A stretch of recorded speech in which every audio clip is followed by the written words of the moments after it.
Perhaps the best example I know of a company that is devoted to creating a culture of servant leadership is a company called NextJump, based in New York City. This is a picture of Charlie Kim, who's the founder and CEO, and he's become a friend of mine because this guy's incredibly inspiring. But Charlie and the other leaders at NextJump are always looking for ways that they can make the lives of their people better. And they're creating an entire culture of people who are devoted to helping others. I would argue that their culture is actually stronger than the famous culture at Google. Yes, NextJump has free, healthy food for their employees that they can eat whenever they want. They have an on-site gym with personal trainers and tons of free classes. But NextJump takes building a culture of servant leadership and caring for their people even further. Here's one example. NextJump actually does their employees' laundry for them. They have a practice at NextJump that they routinely ask their people, what can we do to help you be happier, both at home and at work? And whenever they hear the same thing more than twice, they assign a leadership person to look into it. Well, a couple years ago, some employees said, you know what would be really nice is if we didn't have to spend half of every other weekend in a New York City laundromat. So Charlie said, well, you know, if my people are happier on their weekends and enjoy their weekends more, they're going to be more productive when they come into work. So he asked his people, how much would it cost for us to do this? And he learned that his employees were not even asking for the company to pay for it. They just wanted the company to facilitate the process so that they could enjoy their weekends more.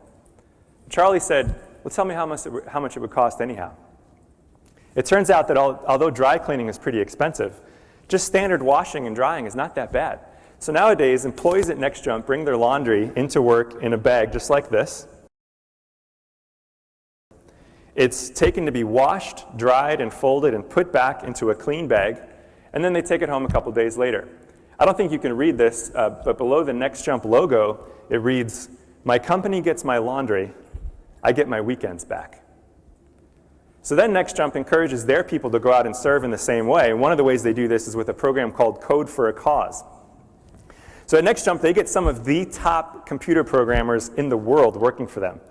And what the leaders at NextJump do is encourage them to go out and spend at least 2 weeks every year writing code for any nonprofit they want to. And they're paid their full salary to go do it. Now, the results of this program are incredible. These people go out in teams of 3, and they accomplish in 10 days what some of these nonprofits have been trying to do for years.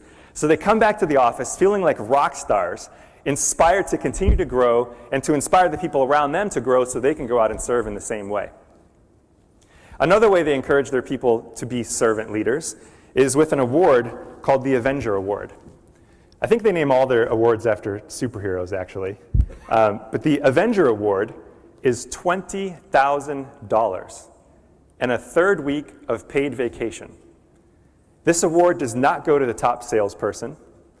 It doesn't go to the top programmer. It goes to the #1 peer-voted, most helpful, selfless person in the company. It goes to the top servant leader. That's how devoted NextJump is to building a culture of servant leadership. Now, what do you suppose happens when you build a culture like that? Well, you get the best people in your industry working for you. They're fully engaged while they're on the clock, and they don't want to leave. In 2012, NextJump had almost 18,000 people apply for 35 positions. Let's think about how powerful that is for a second.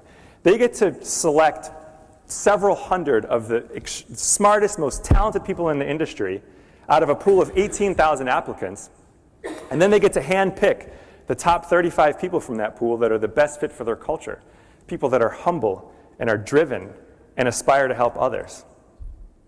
The employees at NextJump are so engaged that they've actually asked to have 2 bedrooms put in the New York City office so that when they want to stay late working on a project, they can just sleep over. Now, at first, Charlie said, no way. People are going to think I'm running a sweatshop here. But the employees were really adamant about it. They made a good case. They said, well, look, if we want to stay late because we're really excited working on a project and we take the subway back and forth to work, we lose like 2 hours of sleep. If we could just spend the night here, we'd get those 2 hours of sleep back and we'd wake up in the morning refreshed and ready to go right back to work. So now there are 2 bedrooms in the New York City office. Can you imagine a company where the employees are so engaged that they ask to be able to sleep over in the office? And turnover at NextJump is almost zero. The employees there typically get phone calls from other companies in the tech space offering them 2 to 3 times what they make at NextJump. The employees don't even return the phone calls. So another advantage of building a culture where service to others is so highly valued is that the employees not only want to help each other more, they go out and they want to serve the community more. So in October of 2012, when Hurricane Sandy devastated New York City, the NextJump employees in the New York City office missed a whole week of work. But they're on salary, so they didn't lose any pay. But they did realize that all of the people around them that had hourly wages, they lost a whole week of pay. So you know what the NextJump employees did?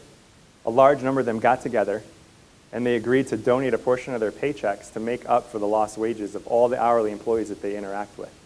This is a picture of a NextJumper named Lokia, who's offering a portion of the funds to some lovely ladies at the local donut shop.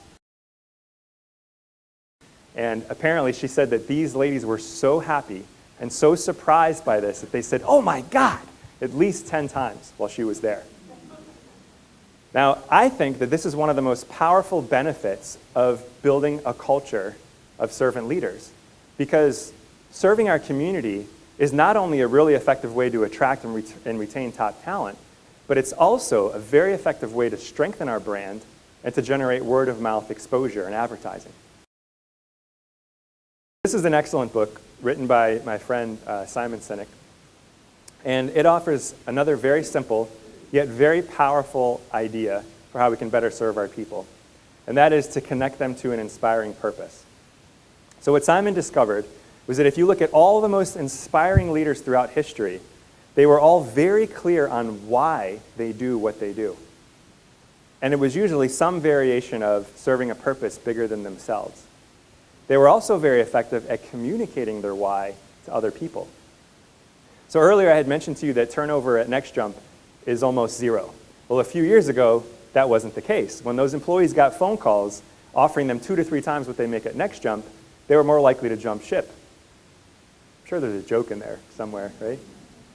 So what Charlie did was he started to work with Simon to be able to better communicate his why, which, as it turns out, is very inspiring. So Charlie's father has always dreamed of ending world hunger, and he's actually smart enough to do it. Dr. Kim is the most famous corn scientist in the world. He's referred to by the Encyclopedia Britannica as the father of corn, and he's been nominated for the Nobel Prize 3 times.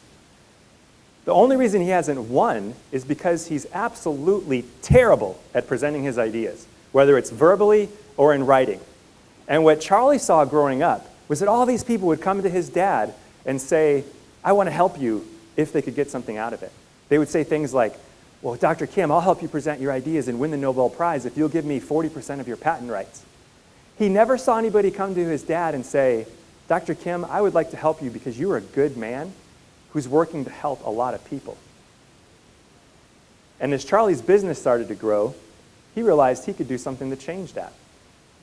If he could run a highly successful business that was built on a foundation of a culture devoted to helping others, other people would want to copy that business model.